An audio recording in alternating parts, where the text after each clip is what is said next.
बिना सन्यास भी शुष्क है।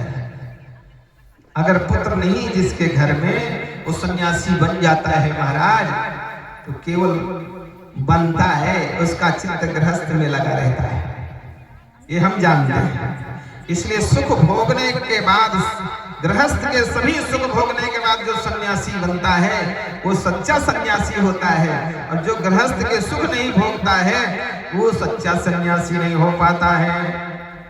इसलिए महाराज सबसे बढ़िया गृहस्थ होता है, गृहस्था सरसो लोके पुत्र पौत्र समन्वितः। पुत्र पौत्र से युक्त जो घर होता है उसमें बड़ा आनंद होता है। महाराज मुझे पुत्र चाहिए, सन्यासी ने कहा नहीं मानेगा, अभी समझा रहा हूं, नहीं मान रहा है, जब सिर में डंडा पड़ जाएगा तभी मानेगा। जेब से फल निकाला और निकाल करके दे दिया, ले जाओ अपनी पत्नी को खिला देना, बढ़िया वाला पुत्र होगा इस फल से। ये बताइए, अगर फल से पुत्र होते होते तो हम तो रोज फल खाते कि नहीं? तो हमारे तो रोज पुत्र होते हैं। फल से जरूरी नहीं है कि फल से ही पुत्र होते हैं, और महाराज फल में जो भाव भरा होता है, आशीर्वाद भरा होता है, उससे पुत्र होते हैं। और उस फल में जो नियम लगे होते हैं, अगर उस नियम से फल खाए जाएं तो महाराज पुत्र जरूर होता है।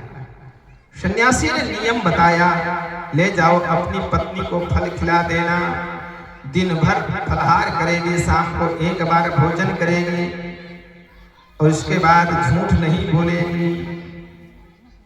दिन भर झूठ नहीं बोलना है, 24 घंटा भगवान का भजन करना है, ये नियम।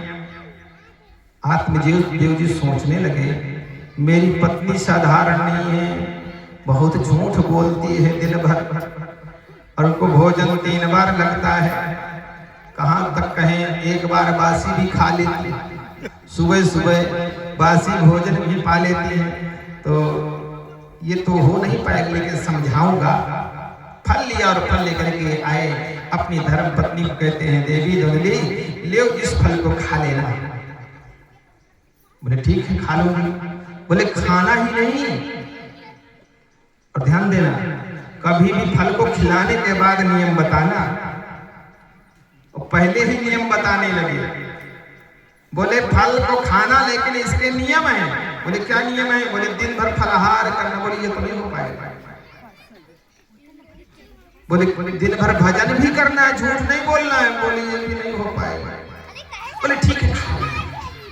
और जो कहा ठीक है खा लोगे, इतने में आत्मदेव जी चले गए अन्य कार्य के लिए। अब सोच रही है देवी, फल भक्षे